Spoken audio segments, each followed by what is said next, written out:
السلام عليكم ورحمة الله وبركاته. حبايبنا الحلوين سنة أولى الجمال، عاملين يا حبايب قلبي؟ أخبارك إيه؟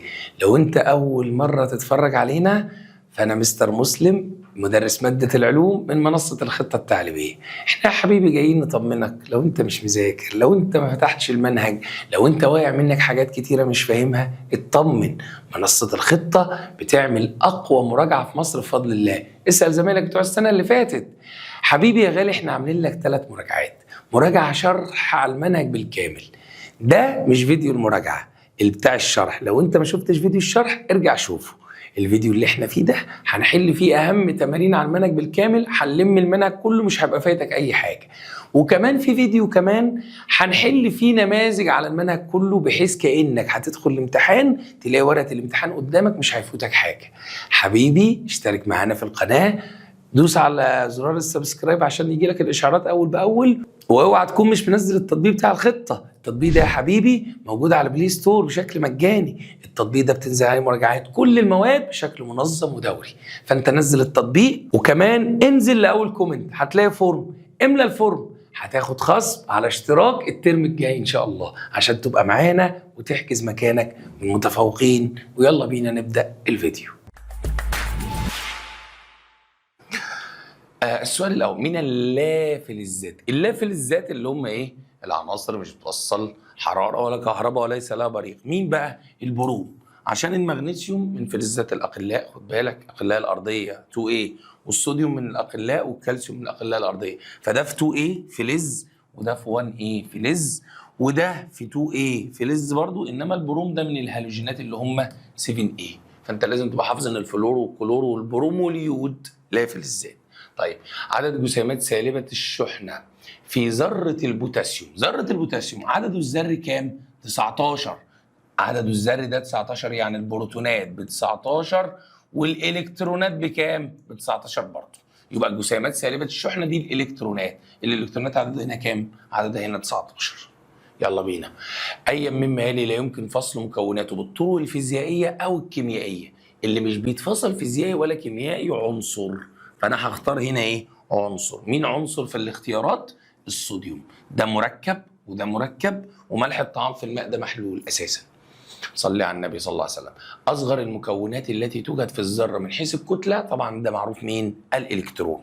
أصغر حاجة في الكتلة الإلكترون. اللي بعده، تضم المجموعة الصفرية غازات خاملة. تضم المجموعة الصفرية الغازات الخاملة. المجموعة الصفرية اللي هي المجموعة رقم 18 دي في الجدول، آخر واحدة دي فيها الغازات الخاملة. اللي بعده، أي مما يلي يعتبر عنصر ورمزه الصحيح. يعني مين عنصر ورمزه صحيح؟ البوتاسيوم عنصر بس رمزه كي، فده غلط. الفوسفور عنصر ورمزه بي، ده صح. النيتروجين عنصر بس رمزه ان بس مش ان ايه. الكروم سي ار. بص جاب لي الرموز في طريقه سؤال كويس جدا. فاللي مش حافظ الرموز ده احنا في ازمه حقيقيه يعني. اللي بعده، من المواد التي يمكن فصل مكوناتها بطريقه كيميائيه. سعادتك عايز مركب، فصل مكوناتها بطريقه كيميائيه. اكسيد الزئبق الاحمر، ايوه صح، بيتفصل الى اكسجين وزئبق لونه فضي. انما محلول ملح الطعام ده طريقه فيزيائيه. براد الحديد مع رمل ده طريقه فيزيائيه. زيت وميه ده طريقه ايه؟ فيزيائيه. عشان كل دي مخاليط مش مركبات. اللي بعده، تعرف عناصر الفئة دي باسم العناصر الانتقالية. الفئة دي اللي هي العناصر الانتقالية. يلا صلوا على النبي صلى الله عليه وسلم. عندما تساوي العدد الذري مع العدد الكتلي، طبعا دي حالة واحدة بالصلاة على النبي صلى الله عليه وسلم، اللي هو مين؟ البروتون يعني. هنا اتش واحد، العدد الذري قد العدد الكتلي. فده معناه ان النيوترونات بصفر، لان عدد النيوترونات بطرح العدد الذري ناقص العدد الكتلي. فهو بيقول لي عندما يتساوى العدد الذري مع العدد الكتلي، فهذا يعني عدد وجود نيوترونات. عدم وجود نيوترونات. تتكون رابطه تساهميه احاديه في جزيء. قلت لك احفظ الله يبارك لك، احفظ. تساهميه احاديه، طبعا الاكسجين تساهميه ثنائيه احنا حافظين، والنيتروجين تساهميه ثلاثيه، والهيليوم خامل ما بيعملش روابط، انما الكلور بيعمل تساهميه احاديه. طيب، يعتبر جزيء ايه من جزيئات العناصر عديده الذرات؟ الاوزون. سؤال مشهور ومفيش غيره اصلا في المنهج. الاوزون عنصر عديد الذرات. الاوزون. الكربون احادي، الاكسجين ثنائي، الحديد عشان صلب احادي برضه. خلاص، انما اوزون جزيء عديد الذرات الاوزون. ماشي. عند زيادة العدد الذري لعناصر المجموعة الواحدة من أعلى إلى أسفل، من فوق لتحت، بيحصل نص القطر بيزيد. من فوق لتحت نص القطر بيزيد، في أي مجموعة نص القطر بيزيد. يبقى إذا أي مجموعة في نص القطر نص القطر إيه؟ بيزيد. ماشي يا سنة أولى؟ يلا بينا. يعتبر C2H5 C2H5OH من المركبات العضوية. ليه عضوية؟ أهو كربون وهيدروجين ومعاهم الإيه؟ الأكسجين. ده مركب عضوي. ده مركب عضوي. ماشي. عنصر اكس تحتوي نواته على 20 جسيم متعادل الشحنه، ده معناه ان هو النيترونات 20. ماشي. والنيوكليونات 39. ولو تفتكر النيوكليونات دي معناها البروتونات زائد الايه؟ النيترونات. فلما انا اقول لك ان النيوكليونات 39 بتساوي البروتونات زائد النيوترونات كام؟ 20. يبقى البروتونات 39 ناقص 20 بكام؟ ب 19. البروتونات 19، الموجب 19. هو بيقول لي السالب كام؟ ما الموجب قد السالب، احنا حافظين الموجب قد الايه؟ السالب، يبقى الاثنين ب 19. تمام يا سنه اولى؟ صلوا على النبي صلى الله عليه وسلم. العنصر اللي عدده الذري كام يكون رابطه تساهميه مع الاكسجين. خد بالك الاكسجين عدده الذري 8 توزيعه 2 6، فده لا فلز. جناب حضرتك المفروض تختار عنصر في الاختيارات لا فلز برضه. لازم تختار واحد في الاختيارات عنصر ايه؟ لا فلز. طب صلي على محمد صلى الله عليه وسلم. طبعا والاجابه واحد. اشمعنى؟ عشان ده الهيدروجين واحد. طيب تعالى استنى بس نتاكد. هنا 10 عدد الذري 10، 10 توزيعه كام؟ 2 8، فده غاز خامل مش بيعمل رابطه. وده 12 توزيعه 2 8 2، فده فلز، والفلز بيعمل رابطه ايونيه، هو عايز رابطه تساهميه. وده 2 8 8، فده برضو غاز خامل مش بيعمل ايه؟ رابطه. فولا واحد فيهم ينفع الا الهيدروجين واحد. صلي على النبي صلى الله عليه وسلم. تشحن ساق من ايه بشحنه ساكنه بشرط ان يكون الجزء المشحون منها معزولا. بشرط ان يكون الجزء المشحون منها معزولا، هنا هو عايز ايه؟ حاجه بتوصل الكهرباء اصلا، حاجه بتوصل الكهرباء. يعني من الاخر كده هو عايز فلز او كربون، يعني عايز فلز نوع من المعادن او كربون. فاللي هينفع معايا مين؟ النحاس. انما الابونايت والزجاج والخشب مش لازم يكون ايه؟ معزول. انت ايه اللي طلعك انت؟ يلا بينا. اي المواد الاليه تفقد الكترونها عند دلكها بقطعه حرير. تعالوا نراجع كده مسلسله. زجاج، شعر، خشب، جلد، حرير. يبقى انا عايز واحده فوق الحرير، انا عايز واحده من الاربعه دول. حرير، صوف، قطن، خلاص، ورق ابونايت. يبقى انا عايز واحده من الاربعه دول، زجاج، شعر، خشب، جلد. مين في الاختيارات موجود؟ الشعر، يبقى اختار الشعر. تمام. يلا. جسم كتلته على سطح القمر 60، فيكون وزنه على سطح القمر كام؟ علما بان شده مجال الجاذبيه الارضيه 10. طبعا انا مش بعرف اجيب الوزن على القمر من الكتله. يعني ايه؟ لازم اجيب وزن الارض، لازم اجيب وزن الارض الاول. طب وزن الارض بيساوي ايه؟ بيساوي الكتله في شده مجال الجاذبيه، صح كده؟ طيب الكتله كام يا ابني؟ 60 في شده مجال الجاذبيه اللي هو مديهولي 10، هيطلع كام؟ 600 نيوتن. وزن الارض 600 نيوتن. طبعا انا عارف ان القمر سدس الارض، القمر سدس الارض، يعني هاخد ال 600 دول واقسمهم على 6 عشان يديني وزن الايه؟ القمر. 600 على 6 هيطلع كام؟ 100 نيوتن. هتلاقي في الاختيارات 100 نيوتن، هتلاقي في الاختيارات كمان 100 كيلو جرام. ما تبقاش مغفل وتختارها، ما ضحكش عليك. 100 نيوتن، الوزن بالنيوتن. عند ذلك قطعه من الزجاج بقطعه من الصوف تتكون على الصوف. الصوف، الزجاج دايما موجب، احنا عايزين الزجاج اول واحد. الزجاج دايما موجب، يبقى الصوف هيبقى ايه؟ سالب. خلاص؟ الزجاج دايما موجب. يلا. تعمل الارض كمغناطيس يؤثر على الابره المغناطيسيه للبوصله ويوجهها بحيث يشير القطب الجنوبي لابره البوصله الى القطب الشمالي. القطب الجنوبي لابره البوصله بيشير الى القطب الجنوبي البوصله، بيشير للجنوبي الجغرافي للارض. خلاص؟ بيشير الى الجنوبي الجغرافي للارض. وعلى فكره بيشير الى الشمالي المغناطيسي للارض. خلاص؟ الاثنين دول صح. يعني الجنوبي الجغرافي للارض، الشمالي المغناطيسي للارض، ينفع. يعني هنا بص اهو، الشمالي الجغرافي للارض لا، الشمال الجغرافي الارض غلط، إيه اللي انا بقوله ده؟ يبقى انا عندي اختيار من اتنين، يا اما الجنوب الجغرافي يا اما الشمال المغناطيسي. القطب المغناطيسي الجنوبي، لا القطب المغناطيسي الشمالي، القطب المغناطيسي الشمالي للارض، ايوه دي. فهمت؟ يبقى يا اما الجنوب الجغرافي يا اما الشمالي الايه؟ المغناطيسي. طبعا مركز الارض دي غلط. لديك جسمان، الاول كتلته 15 كيلو جرام والثاني 20 كيلو جرام. اي مما يلي يعبر عن قوه التجاذب بين الجسمين؟ طبعا احنا عارفين ان قوه التجاذب قوه الجسم الاول، قوه جذب الجسم الاول الثاني اكبر، قوه جسم الثاني الاول اكبر، كلا الجسمين يجذب الاخر بنفس القوه، لا توجد قوه تجاذب بين الجسمين. طبعا احنا عارفين ان قوه التجاذب بين الجسمين مالها بتكون بنفس المقدار ومتساويه وايه ومتضاده في الاتجاه. يعني هي نفس المقدار بس ايه في اتجاهين متضادين، فجيل الجسمين يجذب الاخر بنفس الايه القوه. قوه التجاذب مالها متبادله. اللي بعده، صلي على النبي صلى الله عليه وسلم. اذا تم تقريب جسم قرص كشاف كهربي شحنته موجبه، تم تجريب جسم، تقريب جسم من قرص كشاف كهربي شحنته موجبه، وزاد الانفراج بين ورقتي الكشاف، يبقى الجسم كان موجب، مش هو موجب وزاد الانفراج يبقى شحنته موجبه زي الكشاف. الكشاف ده اللي هو الالكتروسكوب. يلا بينا اللي بعده. كل مما يلي من خواص القوى الكهربيه ما عدا لا تتقاطع يمكن رؤيتها، لا هو مش هينفع اشوفها خلاص، اكيد وهميه وتبدا من الشحنه الموجبه، كلام مظبوط. اللي بعده، البراميسيوم من الكائنات، فين وحيده الخليه؟ البراميسيوم البروتوزوا، دي صح. ولو قال لي وحيده الخليه هقول له صح خلاص، ولو قال لي حقيقيه النواه هقول له صح برضه. اي مما يعتبر مواد الناتجه من عمليه التنفس الخلوي. التنفس الخلوي بيطلع طاقه وثاني اكسيد الكربون وبخار ميه، يبقى ميه وثاني اكسيد الكربون، ماشي. ده التنفس الخلوي عكس البناء الضوئي. يلا بينا. يتكون جسم الانسان من مجموعه من اجهزه، والاجهزه مجموعه من الاعضاء، والاعضاء مجموعه من الانسجه، الانسجه مجموعه من الخلايا. جسم الانسان مجموعه اجهزه.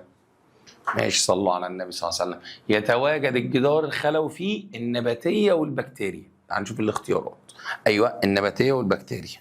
نباتيه فقط لا، حيوانيه ما ينفعش. ماشي. تتخلص الكائنات الحيه من غاز ثاني اكسيد الكربون في عمليه ايه؟ الاخراج. تتخلص يبقى اخراج على طول، بص تتخلص يبقى اخراج على طول. ماشي. يلا اللي بعد. كل مما يلي يصنف من الكائنات الوحيده الخليه ما عدا. مين وحيد هنا؟ مين في الاختيارات هنا مش وحيد الخليه؟ بص، اميبا، يولينا، باراميسيوم، هو فطر عفن الخبز. احنا حافظين كمان ان عندنا برضو اميبا وباراميسيوم ويولينا وبكتيريا وفطر الايه؟ الخميره.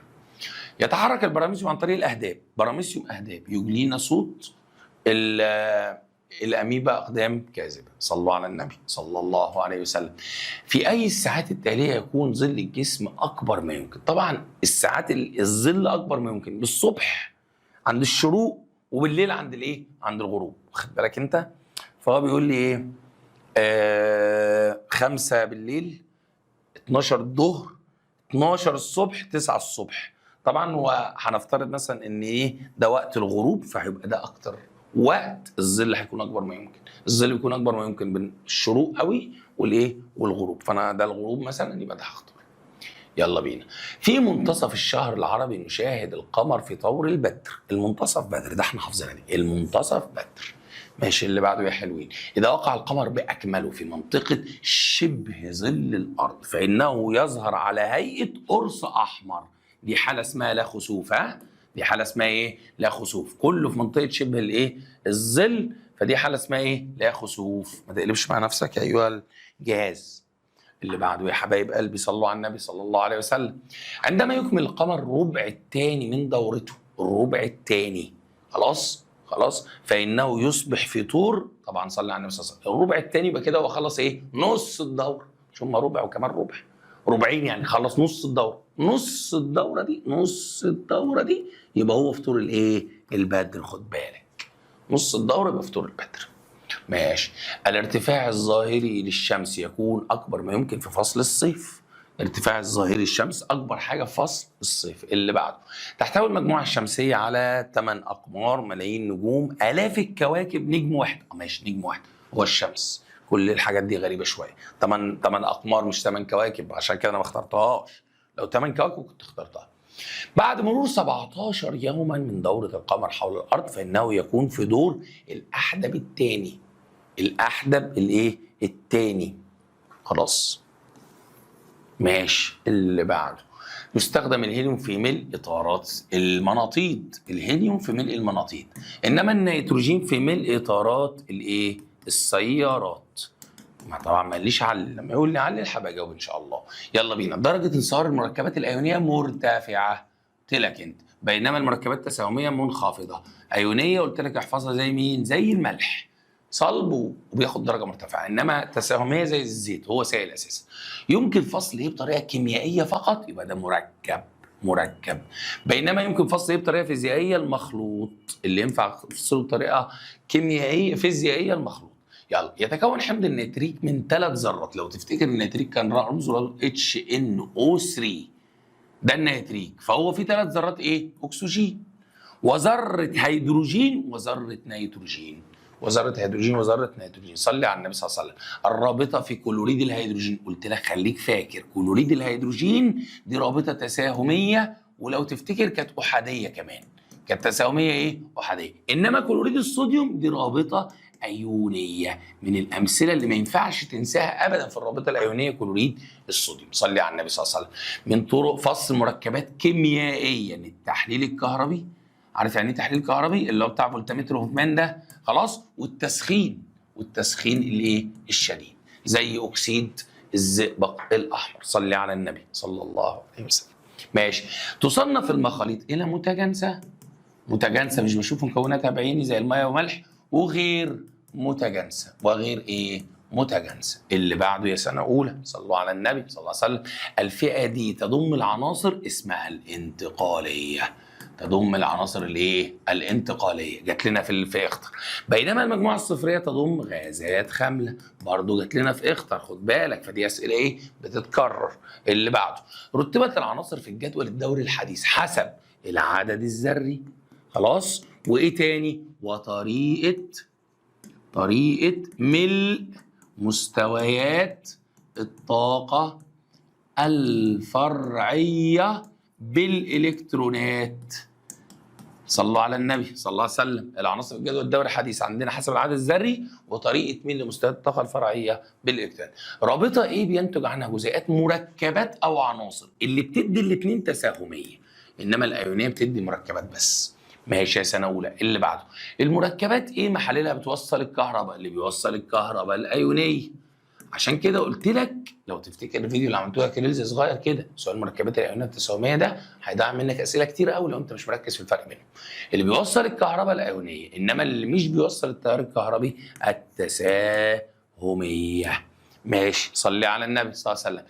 ايون العنصر الفلزي. الفلزي بيدي ايون موجب، كلام جميل. انما ايون العنصر اللافلزي سالب، يبقى الفلزي بيدي ايون موجب واللافلزي بيدي ايون سالب. عدد الغازات اللي موجوده في الجدول الدوري الحديث كلها، على فكره كل الغازات اللي في الجدول الدوري الحديث 11 غاز، 5 نشطه و6 خامله. خلاص. يلا بينا. يتغير لون ورقة دوار الشمس إلى اللون الأحمر عند وضعها في الخل، يمثل خاصية كيميائية. تغير اللون ده خاصية إيه؟ كيميائية. ماشي. اللي بعد صلى على النبي صلى الله عليه وسلم. يطلق على عناصر المجموعة 1A اسم الأقلاء. 1A أقلاء، 2A أقلاء أرضية، 7A هالوجينات، 18 مجموعة الصفرية. تبقى حافظهم زي اسمك كده.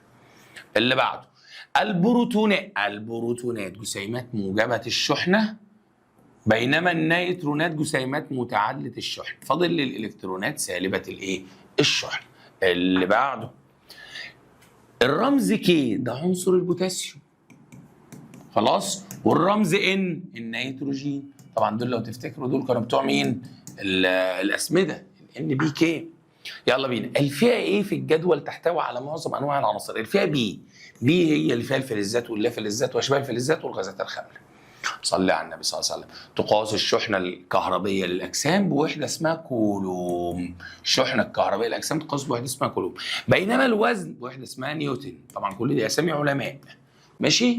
تصنف القوى المؤثره على الاجسام الى قوه تلامس وقوه مجال. قوه نوعين، يا اما تلامس يا اما مجال. اللي بعده سنه اولى.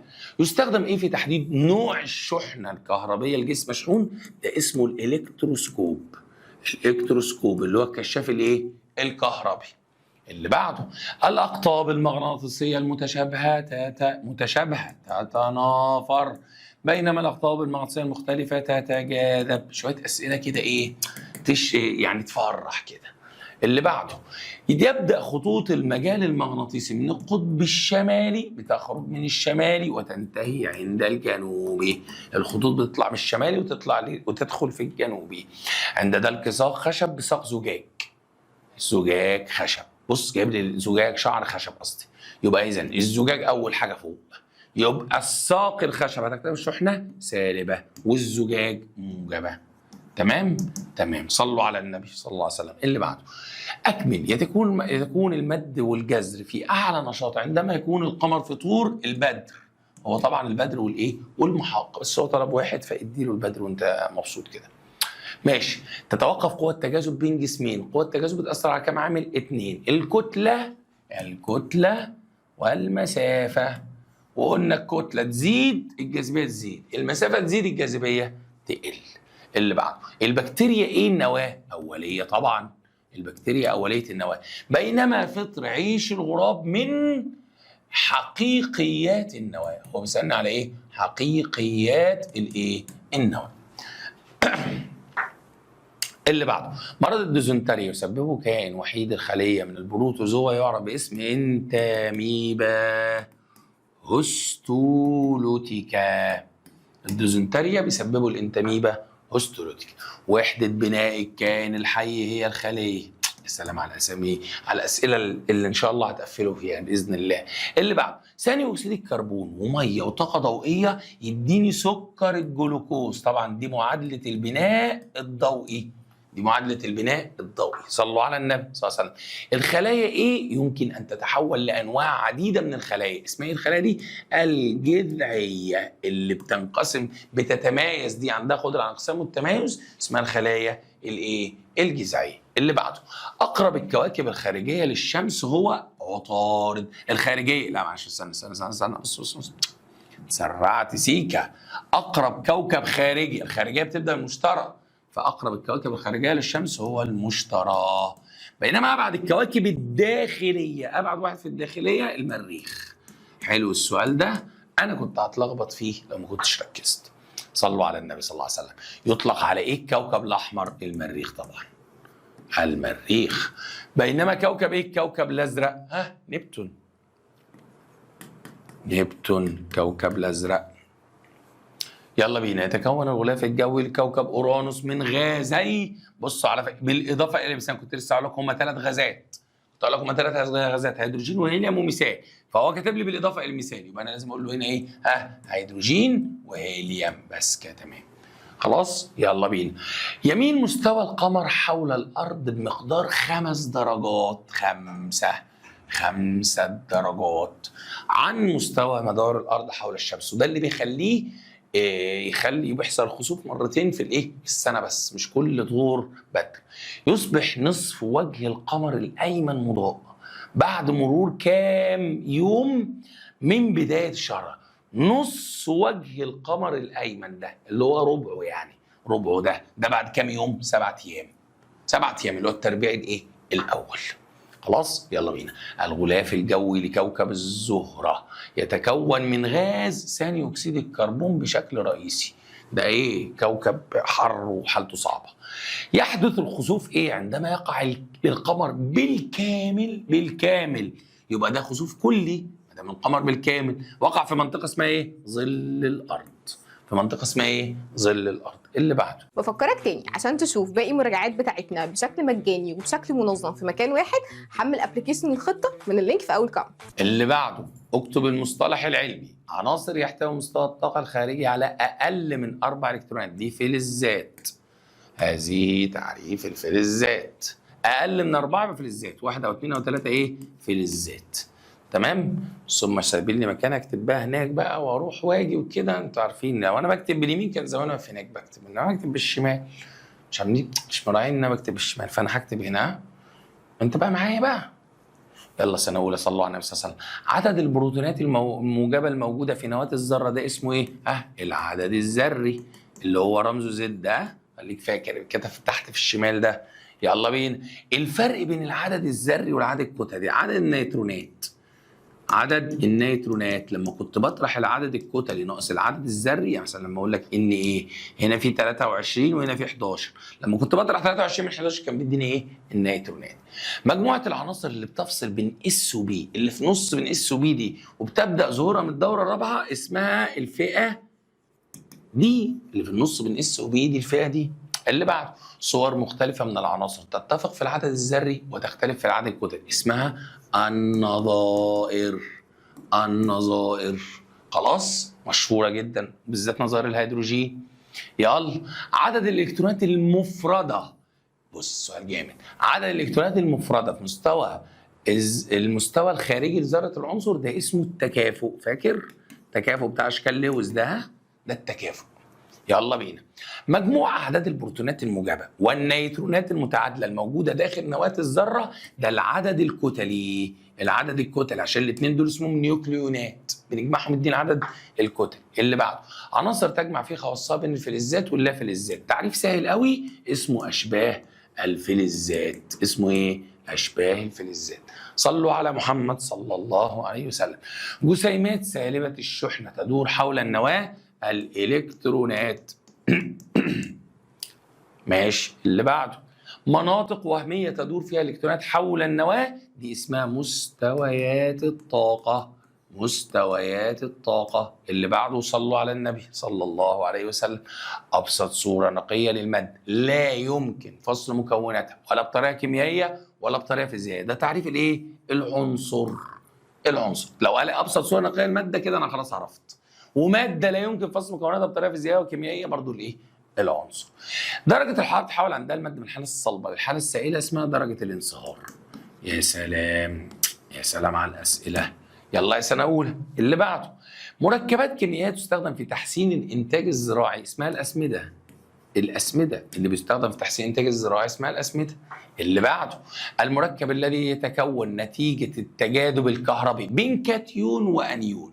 معلش كايون موجب وايون سالب، ما هي كاتيون وانيون، ده اسمه مركب ايوه ايوني. ده اسمه مركب ايه؟ ايوني. صلوا على محمد صلى الله عليه وسلم. جدول رتبت فيه العناصر تصاعدين حسب كتلتها الذريه من غير ما اكمل ده مندليف. واول جدول دوري حقيقي العناصر ده جدول مين؟ مندليف. ماشي كلام جميل. اللي بعده صيغه رمزيه تعبر عن نوع وعدد العناصر المكونه للجزيء اسمها الصيغه الكيميائيه. اسمها ايه؟ الصيغه الكيميائيه. تمام؟ يلا بينا. ترابط كيميائي ينشأ بين ذره عنصر فلز وذره عنصر لا فلز. ترابط كيميائي ينشأ بين لا فلز ولا فلز، ده رابطه ايونيه. ما دام فلز ولا فلز تبقى ايونيه. اشمعنى؟ الفلز هيبقى ايون موجب واللا فلز هيبقى ايون سالب. صلوا على النبي صلى الله عليه وسلم. منطقه تحيط بالمغناطيس، مجال على طول. مجال مغناطيسي. منطقه تحيط بكذا، مجال. منطقه تحيط بالمغناطيس وتظهر فيها تاثير قوه المغناطيس، مجال مغناطيسي. مجال ايه؟ مغناطيسي. اللي بعده يا سنه اولى. نظام يستخدم لحمايه المنشآت والمباني من ضربات الصواعق اسمها مانعه الصواعق. مانعه الصواعق. اللي بعده الاقطاب المغناطيسيه المتشابهه تتنافر والاقطاب المغناطيسيه المختلفه تتكاثر. ده اسمه قانون ايوه التجاذب والتنافر. وصلوا على نبينا محمد صلى الله عليه وسلم. المنطقة المحيطة بشحنة كهربية وتظهر فيها أثرها على مواد معينة موجودة فيها المجال الكهربي. المجال الكهربي إيه؟ للشحن. خلاص منطقة محيطة بكذا المجال على طول. اللي بعده الشحنات الكهربائية المتراكمة اللي قاعدة على أسطح الأجسام نتيجة فقدها أو اكتسابها إلكترونات اتفقنا نسميها إيه؟ كهرباء ساكنة. كهرباء إيه؟ ساكنة. اللي بعد سنة أولى طريقة تستخدم لطلاء المعادن بطريقة منتظمة دون إهدار في مادة طلاء اسمها طلاء أيوه كهرو استاتيكي. اسمها طلاء كهرو استاتيكي. اللي بعده ترتيب بعض المواد تبعا لسهولة فقدها للإلكترونات. ده اسمه عند دلكها بعضها ده اسمه إيه؟ سلسلة كهرو استاتيكية. اللي احنا رتبنا المواد الموجب فوق والسالب ايه؟ تحت. قوة جذب الأرض للجسم، الوزن. يا سلام على التعريف اللي بيجي كتير. ماشي، صلي على النبي. عملية حيوية يتم فيها هدم المواد الغذائية العضوية خاصة الجلوكوز في وجود الأكسجين. على فكرة دي عملية التنفس الخلوي. هدم المواد الغذائية اللي كوناها قبل كده ده التنفس الخلوي. طيب، فطر وحيد الخلية يستخدم في صناعة الخبز والكحول الإيثيلي هذا الخميرة، إنه فطر الخميرة. يلا بينا. خلايا متخصصة في فتح وغلق الثغور الموجودة في النبات اسمها خلايا حارسة. الخلايا اللي بتتحكم في فتح وغلق الثغور اسمها خلايا حارسة. كائنات تتنفس عن طريق الجلد والرئتين، دي البرمائيات. تمام، صلوا على النبي صلى الله عليه وسلم. كائنات حية ذاتية التغذية تصنع غذائها بنفسها. كائنات حية ذاتية التغذية تصنع غذائها بنفسها. ممكن تقول لي كائن منتج، دي تنفع على فكرة. خلاص، هي ذاتية التغذية كائنات منتج. ممكن تقول لي النبات، بس هي المفروض الأفضل الكائنات المنتجة، عشان تشمل الطحالب والنباتات. فاهم قصدي؟ يلا بينا. حجب ضوء الشمس عن القمر عند وجود الأرض بينهم، هذه ظاهرة الخسوف، إنها ظاهرة الخسوف. صلوا على محمد صلى الله عليه وسلم. اللي بعده، الكوكب الذي يمتلك قشرة رقيقة مليئة بالحفر. عطارد قشرته رقيقة ومليئة بالحفر عشان النازك بتسقط عليه. تغير موقع الشمس ظاهريا في السماء من الشرق إلى الغرب نتيجة دوران الأرض حول محورها، دي اسمها الحركة الظاهرية للشمس. اسمها الحركة الظاهرية للشمس. ماشي يا سنة أولى، صلوا على محمد صلى الله عليه وسلم. مناطق في الفضاء تتكون عندما ينكمش نجم في نهاية حياته، ده تعريف الثقب الأسود. الثقب الأسود ده. ماشي، اللي بعده، كوكب مكون من غازي الأكسجين. ده؟ ما قلتلكش اللي بقى جدع أنت. كوكب مكون من غازي الأكسجين والنيتروجين بشكل رئيسي، ده الأرض. ده اللي عنده أكسجين ونيتروجين ده الأرض. صلوا على النبي صلى الله عليه وسلم. كواكب صخرية أسطحها صلبة، الكواكب الداخلية. الكواكب الصخرية اللي سطحها صلب، الكواكب الداخلية. اللي بعده يا سنة أولى، المراحل المختلفة التي يتمر بها القمر خلال دورته حول الأرض اسمه أطوار القمر. صلوا على محمد صلى الله عليه وسلم.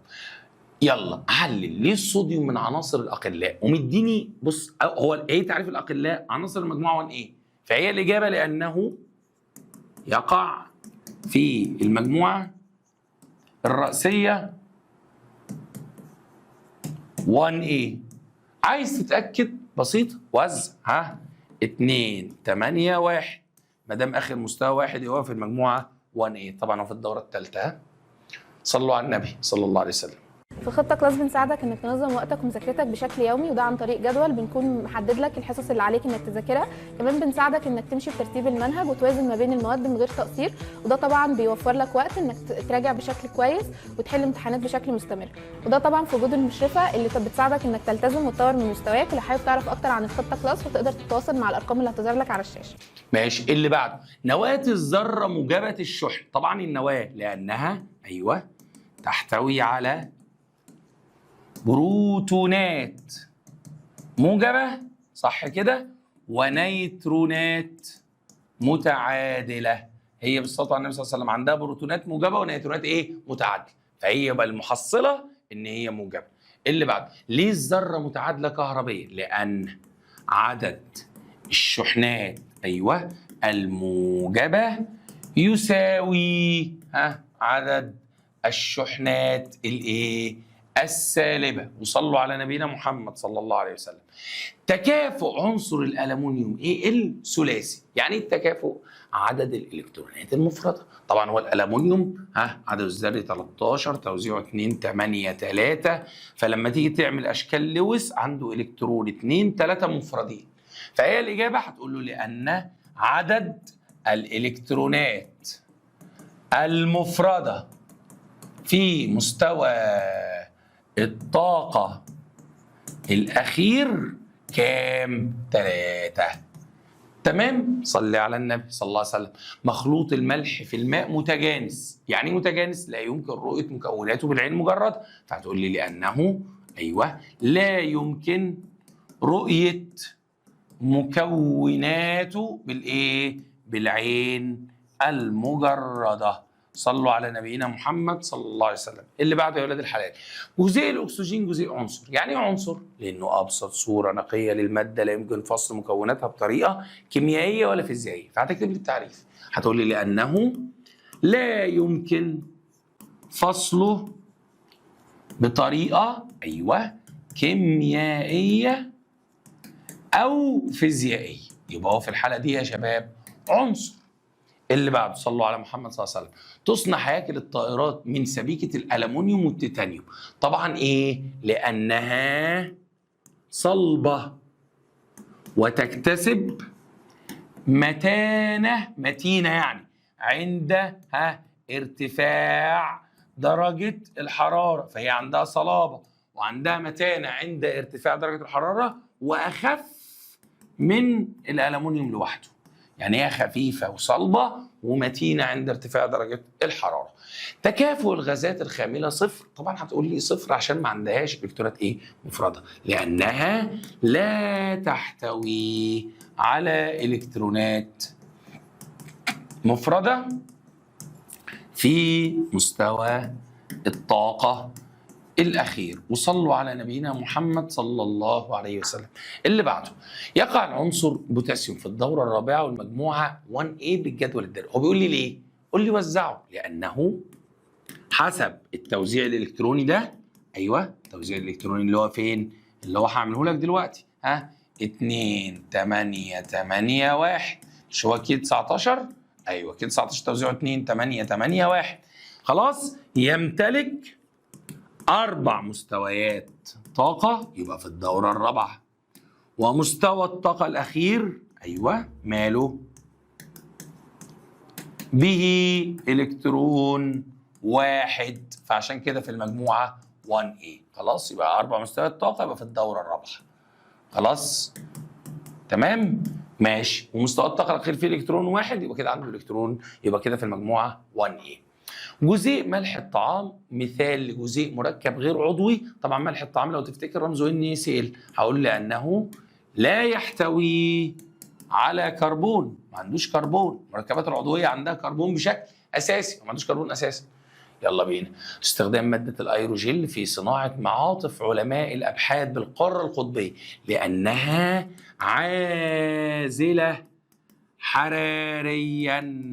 خلاص، عازلة حراريا، مش بتوصل لهم الحرارة. ولو قلت لي برضو وللحفاظ على الدب القطبي من الانقراض، هقول لك صح، انهم بيستخدموها بديلا لجلود الدب القطبي عشان ما ينقرضش. اللي بعده، لا يمكن ان يكتشف العلماء عنصرا جديدا بين الحديد 26 والكوبالت 27. صح، لان لازم الفرق بين العنصر والذي يليه كام؟ 1 صحيح، مش هينفع نكتشف نص. يبقى اذا لان الفرق بين العنصر والعنصر الذي يليه رقم 1 صحيح، مفيش انصاص في النص. ماشي، فمش هينفع يكتشفوا 26 ونص. ماشي. ينتج عن الترابط الايوني جزيئات مركبات فقط. ايوه، لان ده بين فلز ولا فلز، ولانها تنتج من ترابط فلز تاني ولا فلز. صلوا على نبينا محمد صلى الله عليه وسلم. يمكن ان تتكون رابطه بين ذرتي كلور 17. تمام، يتكون رابطه تساهميه عن طريق مشاركه كل ذره بإلكترون واحد. صح كده؟ ليه؟ عشان الكلور لو تفتكر 17 كان توزيعه 2 8 7، كل ذره محتاجه كام إلكترون؟ واحد. فكان الكلور مثلا بيبقى عنده 1 أو 2 3 4 5 6 7، والكلور الثاني عنده 1 2 3 4 5 6 7، فيعملوا رابطه تساهميه احاديه. اللي بعده، المركب الايوني متعادل الشحنه. بص، متعادل الشحنه يبقى الشحنات الموجبه بتساوي الشحنات السالبه. خلاص؟ يلا بينا. يبقى لأن عدد الشحنات الموجبة في الأيون الموجب تساوي عدد الشحنات السالبة في الأيون الإيه؟ السالب. صلوا على نبينا محمد صلى الله عليه وسلم. يقع العنصران ليثيوم 3 وبوتاسيوم 19 في نفس المجموعة. نفس المجموعة هتقول لأن عدد إلكترونات مستوى الطاقة الأخير متساوي. ده كده في نفس المجموعة. عدد الكترونات مستوى الطاقة الأخير إيه؟ متساوي. عايز تتأكد وزع الليثيوم 3 أو 2 1 آخر مستوى فيه 1. تمام؟ والبوتاسيوم 19 توزيعه كده 2 8 8 1 آخر مستوى فيه 1 برضه.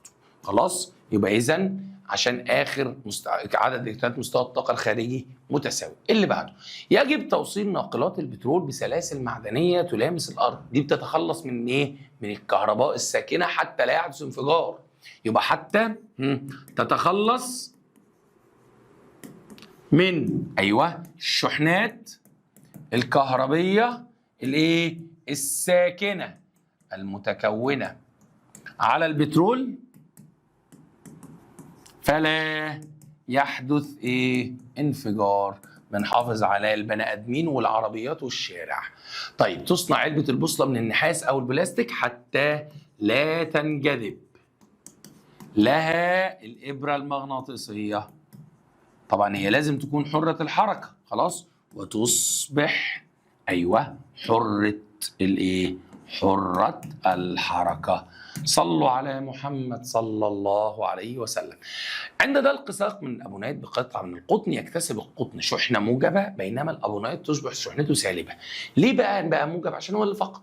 وليه الأبونات سالب؟ عشان هو اللي اكتسب. طب ليه القطن فقط؟ لأنه فقد الإلكترونات عنده أسهل.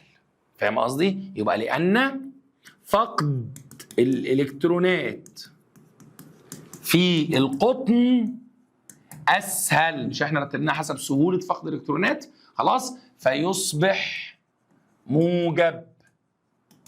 بينما الأبونايت لا، الأبونايت هيكتسب بقى. أبونايت يكتسب ويصبح سالب. وصلوا على محمد صلى الله عليه وسلم. سماع صوت طقطقة عند خلع الملابس الصوفية في الشتاء بسبب تراكم شحنات ساكنة على الملابس نتيجة الاحتكاك. في احتكاك، في دلك، في شحنات كهربية ساكنة عمالة تتكون. انجذاب قصاصات الورق إلى ساق الأبونايت بعد دلكها بقطعة من الصوف بسبب الشحنات الكهربية الساكنة على ساق الأبونايت. تمام؟ يلا يا سنة أولى. اللي بعده يقل انفراغ ورقتي الكشاف الكهربي المشحون بشحنة سالبة عند تقريب ساق مشحونة بشحنة موجبة. ليه بيقل الانفراج؟ لأن الشحنات المختلفة تتنافر. تتجاذب. ايه اللي انا كاتبه ده؟ استغفر الله العظيم، استغفر الله العظيم، استغفر الله العظيم. هي شحنات مختلفة فهيحصل لها تتجاذب. فلما تتجاذب هيقل انفراج الورقة. يتغير وزن الجسم من كوكب لآخر بسبب اختلاف كتلة الكوكب. دي ممكن تكتبها كده هيديك الدرجة على فكرة. وتقول له بقى وبالتالي ده كده انت برنس بقى شدة مجال جاذبية الكوكب. كل ما اتغيرت الكتلة كل ما اتغيرت حاجة اسمها شدة مجال الجاذبية. يلا سلام. صلوا على النبي صلى الله عليه وسلم. يفضل طلاء المعادن بطريقة الطلاء الكهروستاتيكي. هي أول واحد.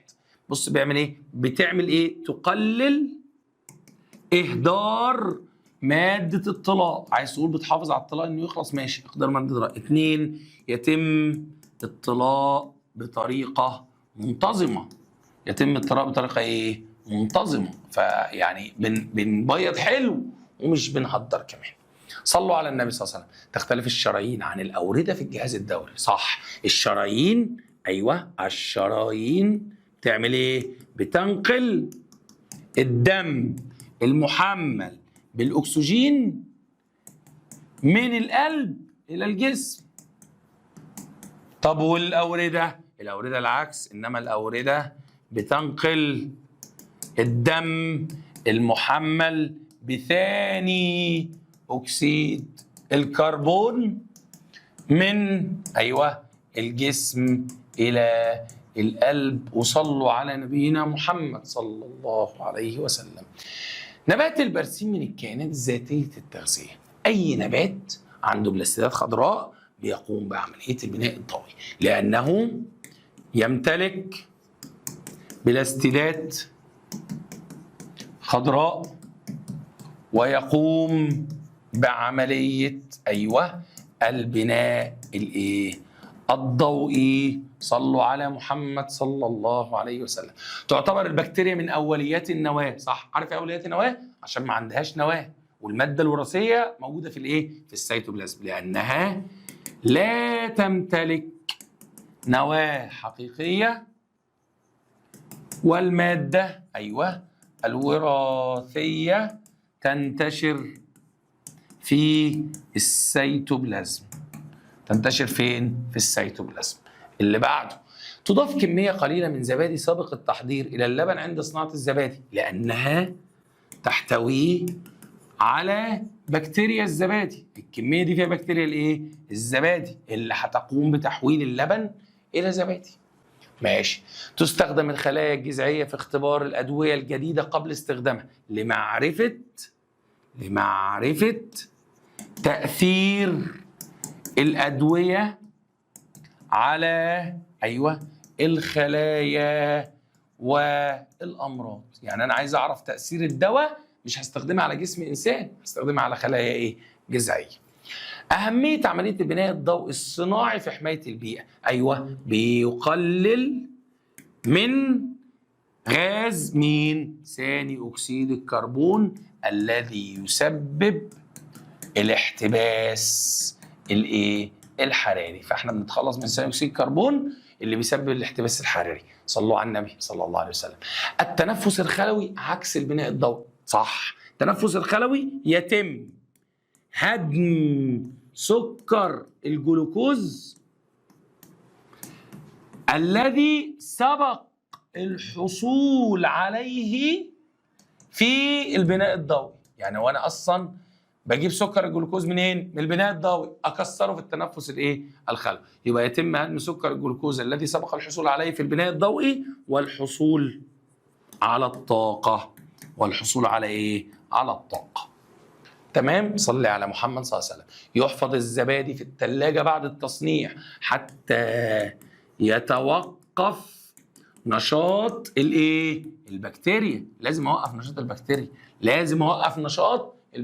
لو ما وقفتش نشاط البكتيريا هتعب. خد بالك انت، هيحمض اللبن. يبقى حتى يتوقف نشاط البكتيريا ولا يصبح اللبن حامضا. طبعا كمية حمض اللاكتيك هتزيد واللبن هيبقى حامض. ماشي. يعتبر فطر الخميرة من حقيقيات النواة لأنه يمتلك نواة حقيقية، عنده نواة بجد، والمادة الوراثية متحوطة بغشاء نووي. نواة حقيقية بداخلها المادة الوراثية، فهو من حقيقيات النواة. صلوا على محمد صلى الله عليه وسلم. جسم الإنسان خلايا متمايزة ومتخصصة تماما، لأن كل خلية لها وظيفة محددة. احنا خدنا العضلات مثلا بتنقبض وتنبسط، خلاص، حسب شكلها وتركيبها. طبعا الإنسان ده من أرقى الكائنات اللي خلقها ربنا سبحانه وتعالى. يلا بينا. اختلاف الخلايا الجذعية عن الخلايا العضلية. لا، ده في فروقات. أولا الخلايا الجذعية دي، الخلايا الجذعية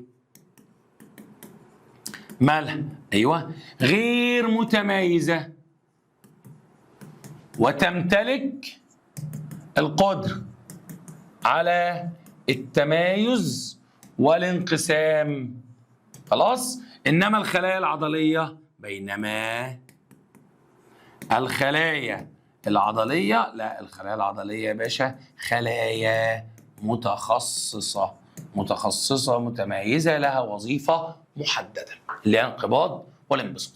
يعتبر الجلد من أعضاء الإخراج لأنه يتخلص من غاز ايه؟ الماء الزائد والاملاح. ها، بيتخلص من الماء الايه الزائد والاملاح عن طريق الغدد العرقيه، طبعا في صوره ايه؟ في صوره عرق، فهو من اعضاء الايه الاخراج. صلي على النبي صلى الله عليه وسلم. تسميه الكائنات وحيده الخليه بهذا الاسم لان جسمها يتكون من خليه ايه؟ واحده، ما عندهاش اكتر من كده، هي ما عندهاش اكتر من كده، وما ينفعش يكون عندها اكتر ايه من كده. ماشي يا جماعه، صلوا على النبي صلى الله عليه وسلم. لا تتصادم الكواكب مع بعضها اثناء دورانها حول الشمس لانها تدور في مدارات بيضاويه، خلاص، مختلفه، كل واحد ماشي في مدار بتاعه، لا تتقاطع. المدار ده مش بيجي عند المدار ده، فمش المفروض يعني بقدر الله ان هم لا يصطدموا ببعضهم البعض. صلوا على محمد صلى الله عليه وسلم. الحركه الظاهريه للشمس من الشرق الى الغرب نهارا كل يوم. الحركه الظاهريه للشمس دي بسبب دوران الارض حول محورها، مش بسبب حركه الشمس، لا، هي بسبب دوران الارض حول محورها من الغرب للشرق. خد بالك، هي بتتحرك من الغرب للشرق، فانا بشوفها من الشرق الى الغرب. الاجسام الشفافه لا يتكون لها ظل لانها لا تسمح الاجسام الشفافه شفافه لانها تسمح بمرور الضوء من ايه؟ من خلالها، خلاص، فلا يتكون خلفها منطقة مظلمة. احنا عندنا منطقة مظلمة تماما اسمها ايه؟ الظل. الكلام ده مش بيتكون، خلاص. يظهر الغلاف الجوي لكوكب اورانوس بلون ازرق مخضر بسبب وجود غاز الايه؟ الميثان. اللي بيديله اللون ده غاز مين؟ الميثان. تمام يا سنة أولى، صلوا على النبي صلى الله عليه وسلم. قشرة سطح كوكب عطارد مليئة بالحفر بسبب سقوط الايه؟ النيازك. ما هو ما عندوش غلاف جوي، فالنيازك بتسقط عليه تدغدغه. اللي بعده يا سنة أولى، صلوا على محمد صلى الله عليه وسلم. تعاقب فصول السنة الأربعة بسبب دوران الأرض حول الشمس.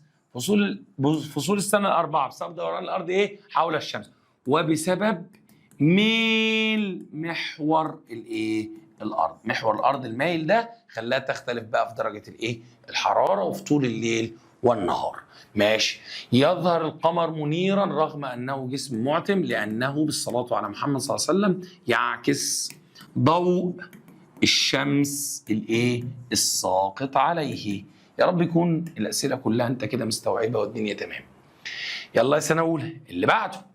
لا يكون القمر دائما في حالة خسوف كلما كان بدرا لأن مدار القمر حول الأرض يميل بمقدار قد إيه؟ 5 درجات عن مدار الأرض حول الإيه؟ حول الشمس بالصلاة على النبي صلى الله عليه وسلم.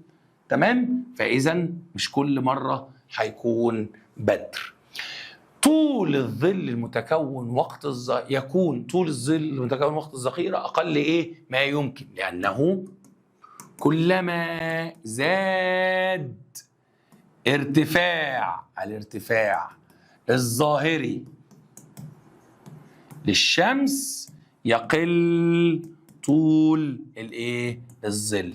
فاذا الارتفاع الظاهري وقت الظهيره اعلى حاجه، الارتفاع الظاهري وقت الظهيره اعلى حاجه، فالظل اقل ايه؟ حاجه. خلاص؟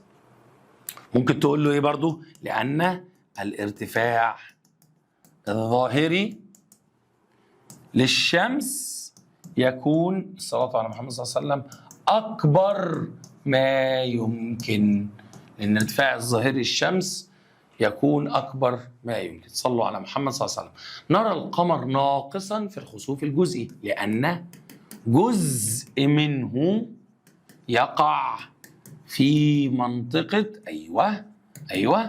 ظل الايه؟ الارض. في جزء في منطقه الظل كده فانا مش شايفه، المفروض انه بيعكس ضوء الشمس. يظهر القمر كقرص مضيء مكتمل في طور البدر لان ضوء الشمس يسقط عليه بالكامل، كله بيسقط عليه بالكامل فيظهر مضيء بالكامل. خلاص؟ لان اساسا اطوار القمر بسبب الجزء المنعكس من ضوء الايه؟ الشمس. اختلاف عدد ساعات الليل والنهار اثناء فصول السنه بسبب ميل محور الايه؟ الارض بمقدار كم درجه؟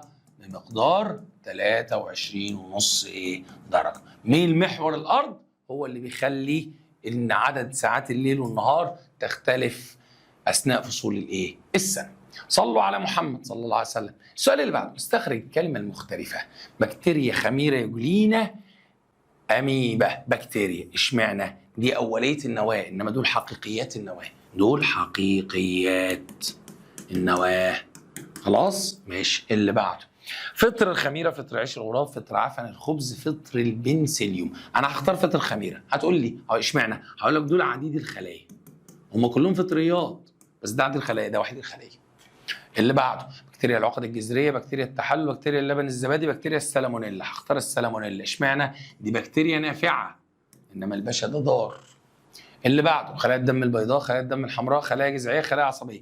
خلايا جذعيه، اشمعنى؟ دي خلايا متخصصه انما الجذعيه مش متخصصه. ماشي. صلي على محمد. أوردة شرايين قلب نسيج اللحاء، نسيج اللحاء. اشمعنى؟ دول الجهاز الدوري بتاعنا، دول الجهاز الدوري بتاعنا.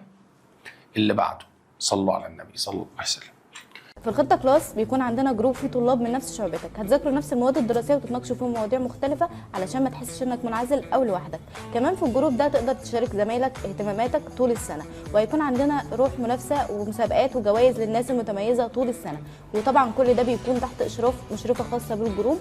ولو حابب تعرف اكتر عن الخطه كلاس تقدر تكلمنا على الارقام اللي هتظهر عندك على الشاشه. ماذا يحدث في الحالات الآتية؟ صناعة أواني الطهي من الحديد هتصدأ، على فكرة هتصدأ.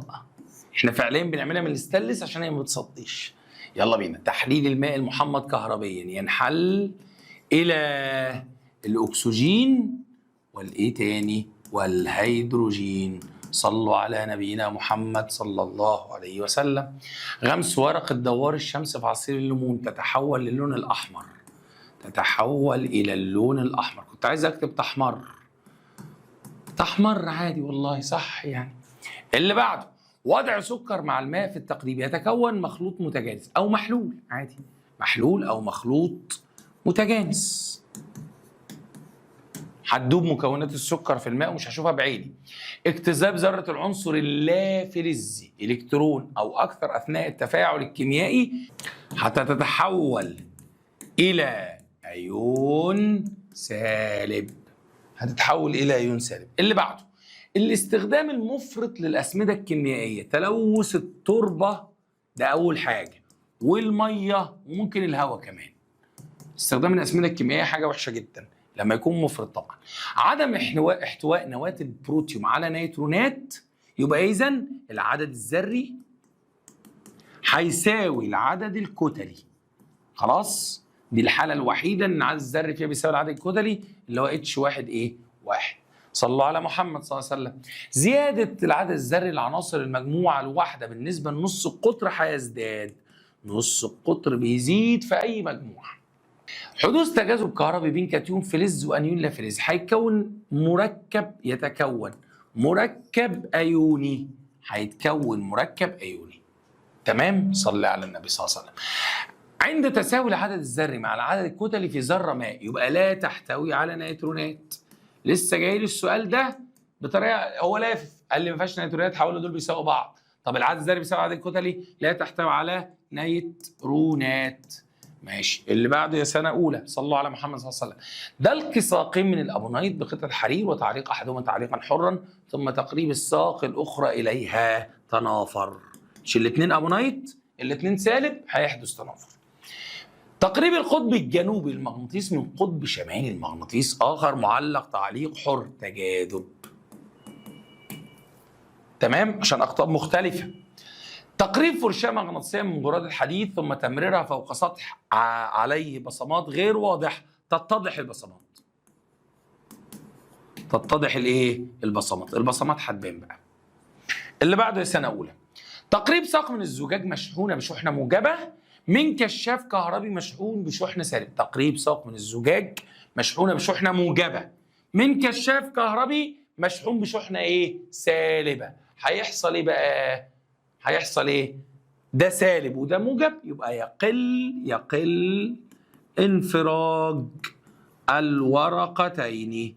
هو كان عليه شحنه سالبه فهم بعاد عن بعض، فانا قربت له موجب فقربوا ايه؟ من بعض. صلوا على النبي صلى الله عليه وسلم. لمس قرص الكشاف الكهربي الالكتروسكوبي المشحون باليد هتزول الشحنه. هو اصلا لمسه باليد عشان اسحب منه الشحن، انا بلمسه قبل ما اعمل التجربه عشان اسحب منه ايه؟ الشحن. اللي بعده يا سنه اولى. تجزئه المغناطيس الواحد الى عده اجزاء، كل جزء يتحول الى مغناطيس، والمغناطيس ده ايه؟ مغناطيس له قطبان. مفيش حاجه اسمها كل مغناطيس عنده قطب لوحده. يلا اللي بعده يا سنه اولى. غمس قضيب مغناطيسي في براده حديد، هيحصل ايه؟ هتنجذب البراده كلها. كلها، مفيش تنافر بقى. زياده المسافه بين مركزي جسمين ماديان بالنسبه لقوه التجاذب هتقل. لما بتزيد المسافه بتقل قوه التجاذب. انعدام الجاذبيه على سطح الارض، اي حاجه لن تستقر الاجسام على الارض، دي حاجه مهمه قوي، وقعدت اقول لكم قد ايه مهم. لن تسقط الامطار. قول بقى اي حاجه تحصل لو ما فيش ايه؟ جاذبيه. صلوا على النبي صلى الله عليه وسلم. تقريب المغناطيس من خليط من براتة الذهب والصلب، ينجذب الصلب فقط، انما الصلب ايه؟ فقط، انما الذهب مش هيتجذب اصلا عشان هو ماده غير مغناطيسيه.